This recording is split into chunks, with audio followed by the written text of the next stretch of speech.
இன்றைக்கி நம்ம வந்து சுவையான கம்பு புட்டு எப்படி செய்கிறதுன்னு பார்க்க போகிறோம். இது எல்லாருக்கும் பிடிக்கும், அதே மாதிரி ரொம்ப சத்துள்ளதும் கூட.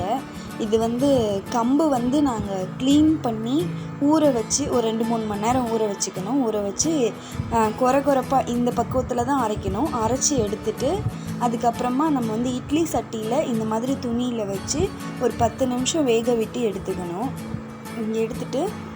எடுத்துட்டு நம்ம ஒரு 1/4 கிலோ வெல்லத்தை வந்து ஒரு 1/4 டம்ளர் தண்ணி இல்லைனா ஒரு 1/2 டம்ளர் தண்ணி ஊற்றி தான் கொதிக்க வைக்கணும். கொதிக்க வச்சுட்டு அதுக்கப்புறம் அதுலேயே நம்ம தேங்காய் பூ போட்டுக்கணும்.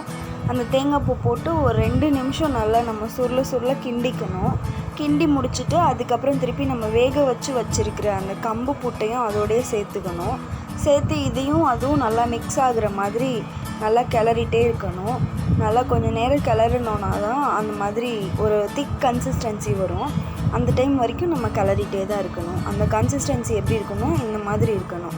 அதாவது நம்ம கையில் உருண்டை பண்ணுற அளவுக்கு உருண்டை பிடிச்சா நல்லா உருண்டை பால்ஸ் நிற்கிற மாதிரி பிடிக்கணும். பண்ணிவிட்டு நம்ம குழந்தைங்களுக்குலாம் கொடுத்தோன்னா குழந்தைங்க ரொம்ப விரும்பி சாப்பிடுவாங்க. இவர் எங்கள் அண்ணா பையன் பவன், எங்கள் ரொம்ப ஃபேவரெட். இவர் வந்து சாப்பிட்டுட்டு எனக்காக அவர் புட்டு கொடுக்குறாரு.